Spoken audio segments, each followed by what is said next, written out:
स्वागत है आपका सी न्यूज भारत पर। आपके साथ मैं हूं इशिता तिवारी। वक्त हो गया है खास खबर की ओर रुख करने का।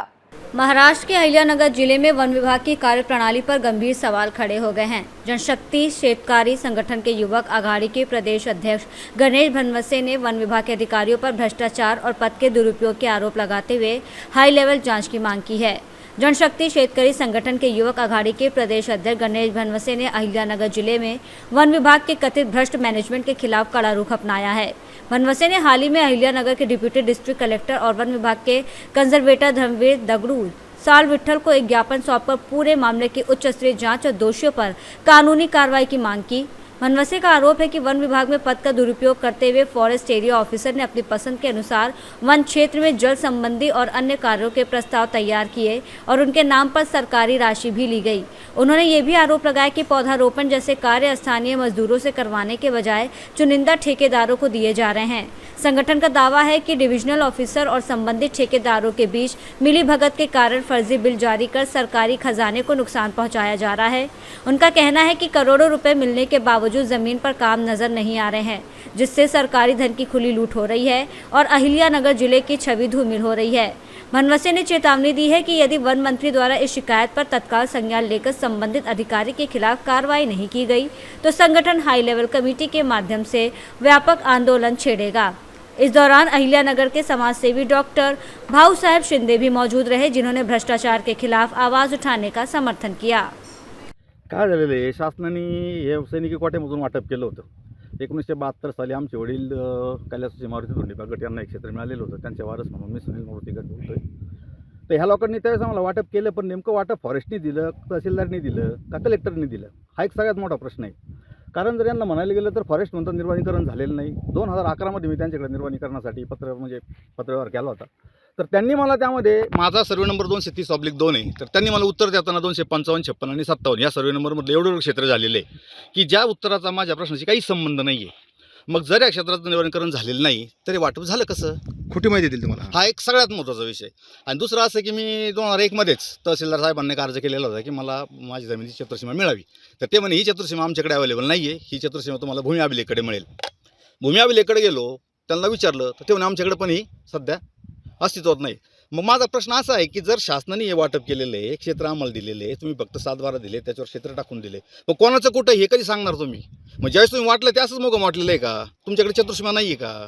किंवा त्याचं अलॉटमेंट कसं केलेलं आहे? 367 मधून तुम्ही जे 210 एकर क्षेत्र काढले आहे फौजी लोकांचं, ते कसं वाटप केलेलं आहे? आणि शासन एका साईडला म्हणते की तुमच्या 2 वर्ग 2च्या जमिनी वर्ग 1 करून घ्या, त्या कशा करायच्या? त्यासाठी लागणाऱ्या कागदपत्राची पूर्तता व्हायला हवी। 2001 पासून मी त्यांचे जे फॉलोअप घेतोय, परंतु अजून मला समाधानकारक उत्तर असं कोणाकडे मिळालेलं नाही। तुमचं किती क्षेत्र आहे इथं? ते 8 एकर 3 गुंठे। 8 एकर गुंठे। आणि ते रस्ते का खांदले ते वन विभागाच्या लोकांनी? वन विभागाच्या लोकांनी आता वर ते आमचे मित्र आहेत सुनील लोण म्हणून, त्यांचं वर क्षेत्र आहे, ते जातात त्याचं वाटतं, ते काहीतरी पैशाची मागणी अशी करतायत, असं आहे ते परफेक्ट सांगता येणार नाही पण करतात पाहिजे वनमंत्र्यांकडे की बाबा तुम्ही हे जे क्षेत्र आम्हाला दिलेलं आहे हे व्यवस्थितरित्या त्याचं वाटप करावं, त्याची चतुर्सीमा काढावी, सगळ्यांच्या चतुर्सीमा सगळ्याचं क्षेत्र वाटप करून सगळ्यांना ते डॉक्युमेंटली व्यवस्थित करून द्यावं, जेणेकरून आम्हाला क्षेत्र 2चं 1 नंबरला करता येईल। इथं पुढे दिशा काय असेल तुमची? आता यानंतर आम्ही आझाद मैदानावर डायरेक्ट बायकामुळे सगळं जाऊन तिथे बसून आमरण उपोषण करणार आहोत। ही तुमची दिशा आहे? हो। तुमचं नाव काय आहे?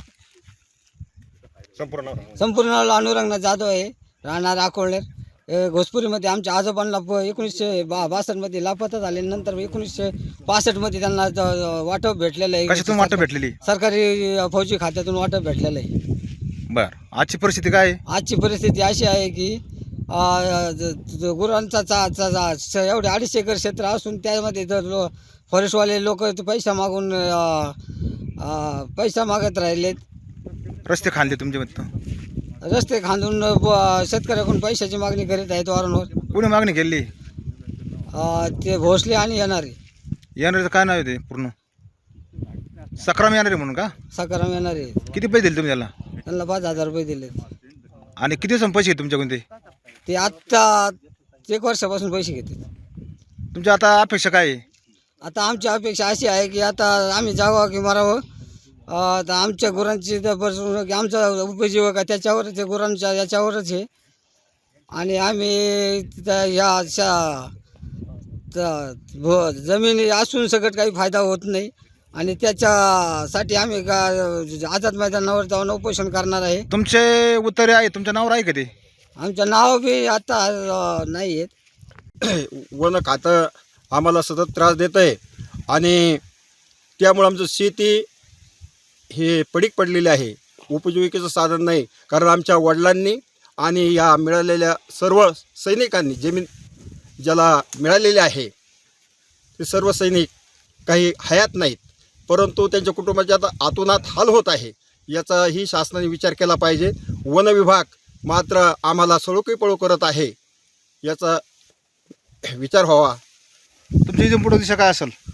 इथून पुढे आम्ही आझाद मैदान, मंत्रालय, ग्रामपंचायत सर्व स्तरावरती उपोषण करून निवेदन देणार आहोत आणि वेळ पडल्यास आत्मदहनासुद्धा आम्ही तयार आहोत. वन मंत्र्याला तुम्ही काय आदेश संदेश देणार? वन मंत्रालय हेच सांगू इच्छितो की राज्यामध्ये ज्या सैनिक आहे, सैनिक परिवाराकडं तुम्ही लक्ष द्यायला पाहिजे. ते सीमेवरती लढतात, प्राणाची आहुती देतात आणि त्यांच्यासाठी तुम्ही क्षुल्लक प्रश्न त्यांचे तुम्ही सोडू शकत नाही. 367 या सर्वेमध्ये जाण्यासाठी जे रस्ते होते ते रस्ते बंद करण्याचं काम हे वन खातं करत आहे. तरी जाणून बुजून तुम्हाला त्रास देते म्हणजे? हो, जाणून बुजून त्रास देत आहे आणि पैशाची मागणी करत आहे. आणि पैसे वन दिले? विभागाचे अधिकारी सुद्धा सहकार्य करत नाहीत. त्याला पैसे लागतात. ते पैशाला सोकलेले आहेत. तरी याचा निषेध केला जावा आणि या ठिकाणी आम्ही सर्व माजी सैनिक परिवारातील आमचे आईवडील तर गेलेले आहेत, परंतु त्यांचे वारसदार आम्ही नेटाने या ठिकाणी लढा देऊ. आम्ही थांबणार नाही. तुमचं नाव काय? माझं नाव देवराम बाजीराव धामणे. काय झाले प्रकार, हे घटना काय झाली? रस्ते कम खाल्ले तुमचे? रस्ते खाण्याचं कारण असं की वन खात्याने बळजबरी करून आमच्याकडे पैसे मागणी करतात. दरवर्षी काही ना काही ते रस्ते खाणे, ताली टाकणे असे प्रकार त्यांचे सतत चालू आहेत. त्यामुळे आम्हाला जमीन या ठिकाणी करता येत नाही. हे किती पैसे मागत? कोण मागत? अहो, ते लाखामध्ये पैसे मागतात. लाखामध्ये? काय नाव आहे त्या अधिकाऱ्याचं? वन अधिकारी इथलं कोण येतं? दुटर कोण आहे? दुटर इथं कर्मचारी इथले ते काय बदलून जातात ना. आता कोण आहे? भोसले साहेब येणारे म्हणून आहेत. ते गुरं चारायला देतात, परंतु आम्हाला शेती कसण्यासाठी रस्ता ठेवत नाही. पैशाची मागणी करतात, दमदाटी करतात. घेतात का पैसे? पैसे घेतात का? हो, पैसे घेतात ना. तर याचा शासनाने शासनाचा विचार करावा. आम्ही माजी सैनिकांचे वारसदार आहोत, आम्ही त्याचा निषेध करतो. अकोले आणि आमचा घोसपुरीमध्ये 367/33 हा गट नंबर आहे. त्या गट नंबरमध्ये आम्हाला रस्ते बी दिलेले शासनाने, पण ते रस्ते काही व्यवस्थित राहिलेले नाहीत. आणि दुसरा एक मुद्दा सांगतो तुम्हाला, आमच्या 250 एकर क्षेत्र जे फौजी लोकांना मिळालेलं आहे, त्या लोकांच्या क्षेत्रामध्ये हे वन विभागाचे लोक येऊन कोणते? त्यांचं नाव काय? वन विभागाच्या लोकांचं नाव काय? वन विभागाच्या लोकांचं नाव आता सध्या या पोस्टवर येणारे आहे आणि एक भोसले म्हणून आहे. बरं. हे वारंवार गुरांना चाऱ्याला चक्रा मारून मारून लोकांकडून हप्ते गोळा करतात आणि गुरांना चाऱ्यापासून वंचित करायचा प्रयत्न करतात. तुम्हाला काही मागणी केली का वन विभागाच्या अधिकाऱ्यांनी पैशाची मागणी वारंवार होत असते. दिले काय तुम्ही याच्यापूर्वी? पूर्वीपासून आहे ना, जे कुताळ साहेब होते तेव्हापासून आहे ना, चाऱ्याचे पैसे प्रत्येक गुराखाने 200 रुपये प्रमाणे पैसे घेत राहिलेले. आता जे येणारे आहे अंदोटीवरला, ते पैसे तुम्हाला मागतात का? दिले का तुम्ही? सगळ्यांकडून घेतलेले 5-5 हजार रुपये. किती लोक घेतात काय ते? सगळे बरेचसे 50-50 लोक आहेत. बरं, आज तुम्हाला वन विभागाकडून काय त्रास चालू आहे? आज वन विभागाकडून आम्हाला सगळ्याच रस्त्याचा त्रास आहे. अजून प्राण्यांच्या, जंगली प्राण्यांपासून हे सगळे प्राणी, हर प्रकारचे प्राणी, मोर आहे, ससे, हरणं आहे, डुकरं आहेत, याच्यापासून आहे ना आम्हाला कंपाऊंड पाहिजे. आजच्या मित्राला तुम्ही आज सांगता का आमच्या क्षेत्रात जायला वन विभागाच्या लोकांनी JCB आणून रस्ते खाणलेत, तुम्ही याच्याबद्दल काय सांगाल? आमची अडवणूक चालली आणि पैशासाठी हे सगळे प्रकरण चाललेले दिसत आहे. आणि समोर परिस्थिती अशी आहे की खड्डे प्रत्यक्ष तुम्ही पाहत आहेत का, 4-4, 5-5 फुटाचे खड्डे खाणलेत. आणि शेती करण्यासाठी कसे काय जाण्याचे लोकांनी कसे काय प्रयत्न करायचा? शेती खड्डे का खाणलेत? शेती हे शेतकऱ्याची अडवणुकीसाठी खड्डे का नको राहिलेत? पैशासाठी अडवणूक चाललेली आहे असं दिसून येत आहे. क्षेत्र आहे ना आमच्या वारस हक्काने नाव आलेलं आहे. किती सर्व नंबर आहे हो? 367/33. हां, हे तुमच्या वाटलं की क्षेत्र आलेलं आहे? 11 एकर 25 गुंठे क्षेत्र आहे सरकारने तुम्ही आम्हाला. कशी तक्रार क्षेत्र ते? क्षेत्र कशी तो आम्ही. पण आता ते जाणून बुजून रस्ते खाणतेत व तुम्हाला मिठीच धरतेत असं वाटतंय का तुम्हाला? हो, आता प्रत्यक्ष येऊन तुम्ही पाहणी करावी रस्त्याचे खड्डे आहेत का नाही. तुमच्या काय मागण्या आहेत? मी राहणार सुनील किसनदेव नाकोळनेर. मोठ्या आवाजात आहे. राहणार मी सुनील किसनदेव नाकोळनेर. वडिलांना काश्मीरी 367 मध्ये सैनिकी कोट्यातून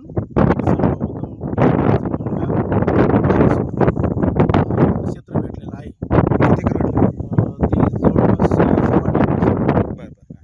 हा, तर त्या क्षेत्रामध्ये मी शेततळ्याचं काम करत असताना वनखात्याचे कर्मचारी दाटी करून माझं काम बंद पाडलं व पैशाची मागणी करावी लागली. कोणी केली मागणी?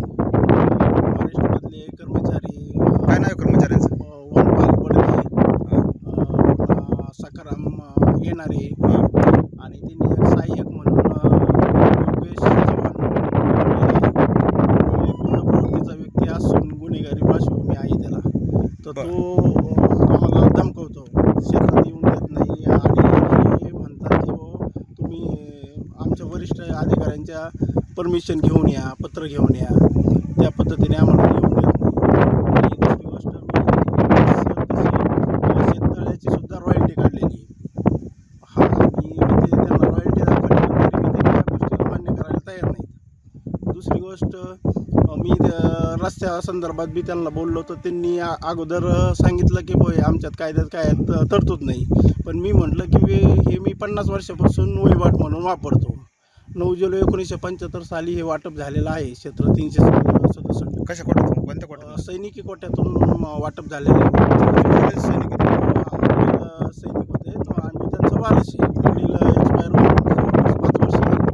रस्त्यावर खड्डे का खाल्ले त्यांनी गुन्हेगाच्या लोकांनी? हा, तर मी त्यांना त्यांनी म्हणजे एक अडवणूक म्हणून पैसे मागण्यासाठी त्यांनी ते म्हणजे असं केलं त्यांनी की रस्ताच खांदून ठेवला. म्हणजे जे वहिवाट होती आमची 50 वर्षापासूनची ती वहिवाटच त्यांनी हे केली, म्हणजे रस्ताच खांदून ठेवला, मोठमोठाले खड्डे केले. तुमच्या इथून पुढच्या काय मागणी आता? आता आमचं मागणं हे आहे की बुवा सैनिकी पर्यावर हे अन्यायचे. आणि दुसरी गोष्ट ह्याच्यामध्ये असं झालेलं आहे की मी तहसीलला बी अर्ज केला होता या संदर्भामध्ये. जवळपास 2 अर्ज केलेले आहेत तहसीलदारांना. तर तहसीलदारांचं म्हणणं येतं की ते फॉरेस्टच्या नियमात आम्हाला त्यांना नोटीस काढता येत नाही. उतारे तर तुमचे आहेत ना नावावर तुमच्या हा, वारसाने? आणि उतारे आमच्या नावावर आहे. आणि जवळपास आम्ही 50 वर्षापासून शेती करतच होतो. आम्हाला काय असं कोणी तुमच्या इथून पुढची काय असेल? की आम्हाला आता ह्याच्यात असा मार्ग असाच आहे. आता असं राहिलं आहे की आम्ही आमचे बायका मुलं सकट, आईवडिलांसकट आम्ही डायरेक्ट आझाद मैदानावर उपोषणाला बसणार आहे. तुम्ही वनमंत्र्याला काय म्हणजे वनमंत्र्याला काय समय मागणार? आता वनमंत्र्याला आमचं एवढंच मागणं आहे की आमचा सैनिकी परिवार आहे एवढा मोठा, त्याच्यामध्ये जवळपास आम्ही 25 लाभार्थी आहेत. आता त्याच्यामध्ये असं झालं आहे की क्षेत्र दिलं त्याच्यामध्ये प्रॉब्लेम असा होऊ राहिला की ते महसूलनी वाटप केलं आहे, सगळ्या गोष्टी झाल्या तरी वन खात्याचे लोक आम्हाला त्रास देतात. आमच्या शेतीमध्ये आम्हाला शेती करून देत नाही. रस्त्यामध्ये बी मोठमोठे खड्डे करून ठेवले. तर मग आम्ही याला काय म्हणजे आम्ही काय करणार बा? आता असा विषय झाला आहे. उपजीविकेचं साधन येते की नाही? उपजीविकेचं साधन आहे आम्हाला. मग त्याच्यात मग आम्ही काय करावं असा विषय झाला आहे मोठा तो. मी भानदास धामणे, माझे थोरले बंधू एअरफोर्समध्ये होते. त्यामुळं आम्ही सगळ्या फौजी लोकांनी एकत्र येऊन कलेक्टरकडे अर्ज केला होता. कलेक्टरने आम्हाला त्यावेळेस जमिनी दिल्या. त्यावेळेस रोखले भाऊसाहेब तलाठी होते, त्यांनी आम्हाला प्रत्येकाला ज्यांचे गट नंबर दाखवून दिले. आणि आम्ही साधारणतः 50 वर्षे वावरं ते करीत होतो. पण एवढ्या काळामध्ये काय झालं आहे, हरणांच्यामुळं आम्ही वावरं पडी ठेवलेले आहेत. आणि आम्ही आता येत नाही येतं. आम्हाला गाडी यायला हा रस्ता होता, पण आता हे लोकांनी खड्डे खाल्लेले आहेत वन खात्याने. आणि ते आम्हाला पैसे मागतात, तेव्हा तुम्हाला जाऊन देऊ म्हणतात हो. त्याच्यामुळे आमच्या जमिनी पडीक पडलेले आता आम्हाला काहीच करता येत नाही आहे. त्यांनी अहिल्यानगर जिल्ह्यामध्ये वन विभागाच्या संदर्भामध्ये भ्रष्टाचाराच्या खूप अशा आवाज उठला जातो आहे, पण प्रत्यक्ष काय अधिकारी लक्ष देत नाही. तुम्ही एक संघटनेचे अध्यक्ष आहोत, शेतकरी संघटनेचे, तुम्ही याच्याकडे कसं पाहता? मी गणेश भानुशे, जनशक्ती शेतकरी संघटनेचा प्रदेशाध्यक्ष. वन विभागामध्ये महाराष्ट्रामध्ये सगळ्यात जास्त जर घोटाळा असेल तर वन विभागामध्ये आहे. यामध्ये बऱ्याच ठिकाणचे सोलापूर जिल्हा असेल, पुणे जिल्हा असेल, या ठिकाणी बऱ्याच ठिकाणी मी आवाज उठवलेला आहे. तसेच चौकशी समिती स्थापन झाल्या, चौकशी पण चालू आहे. तसंच आज अहिल्यानगर जिल्ह्यामध्ये मी स्वतः कलेक्टर साहेबांना भेटलो, इथं साली विठ्ठल साहेबांना पण भेटलो. सध्याला आमच्या संघटनेकडं अहिल्यानगर जिल्ह्यामधून बऱ्याचशा तक्रारी आलेल्या आहेत की या विभागामध्ये भ्रष्टाचार चालू आहे, अधिकारी कर्मचारी हे संगनमतानं भ्रष्टाचार करत आहेत. याविषयी मी आज प्रथमतः निवेदन दिलेलं आहे. जिल्हाधिकारी साहेबांनी साली विठ्ठल साहेबांना तसं निवेदन दिलेलं आहे. यावरती काय विषय होतो आहे, काय तपास होतो आहे, काय कारवाई होते हे पाहणं महत्त्वाचं आहे. जर याच्यावरती जर कारवाई नाही झाली त्याच्यानंतर आमची पुढची दिशा ही मोठी आंदोलनाची दिशा असेल आणि ते आंदोलन म्हणजे या ठिकाणी नसेल, नागपूर किंवा आझाद मैदान मुंबई या ठिकाणी आंदोलन करण्यात येईल. नमस्कार, मी रावसाहेब वरपे, सिनोद भारतमध्ये सगळ्या महाराष्ट्रातल्या ज्या प्रेक्षकाचं स्वागत. आज रोजी आपण नगर तालुक्यातील खोसपूर या गावात पोहोचलो आहोत. वन विभागाच्या लोक जे माजी सैनिक म्हणून जे होते ते आता आहेत नाही आहेत, पण त्यांची वारस आहेत. त्यांना ते सर्वे नंबरमध्ये ते क्षेत्र मिळालं आहे. पण वन विभागाचे कर्मचारी अधिकारी हे पैसे मागणी वन करतात असं त्यांचं स्पष्ट मत आहे. परंतु या ठिकाणी त्यांचे रस्तेच खाऊन टाकलेत. तर ह्या लोकांचं उपजीवनाचं साधन जे आहे हे मेलेले क्षेत्र आहेत. 250 ते 300 एकर म्हणतात ते, पण सर्वसाधारणपणे एक दिसून येत आहे. त्या पॉईंटला आम्ही आता आमची टीम दाखल झाली आहे. परंतु त्यांच्या 300 सर्वे नंबरमध्ये कुठली लिहिलेली झाड नाही आहेत, कुठली जंगली झाड लावली नाहीत. याचा अर्थ असा होतो की क्षेत्र त्यांचं येते, परंतु हे लोक पैसा अभावी जाणून बुजून त्रास देतात. आणि ह्या माजी सैनिकांची मुलं जे आहेत ते आझाद मैदानावर आमर उपोषण करणार असं त्यांनी सरळ इशारा दिला आहे. पण एकंदरीत असं दिसतंय का एखादं गिधाड जे वर जे घोंगत असतं काहीतरी मिळवा मला खाया करता, तसे हे वन विभागाचे गिधाड हे पैसा करता घोंगत असतात. Cameraman Somnath Varpe, sir Raus Varpe, Ahilyanagar. अहिल्यानगर से सी न्यूज़ संवाददाता राव साहेब वरपे की रिपोर्ट। फिलहाल इस खास रिपोर्ट में इतना ही। देश और दुनिया की तमाम बड़ी खबरों के लिए देखते रहिए सी न्यूज़ भारत।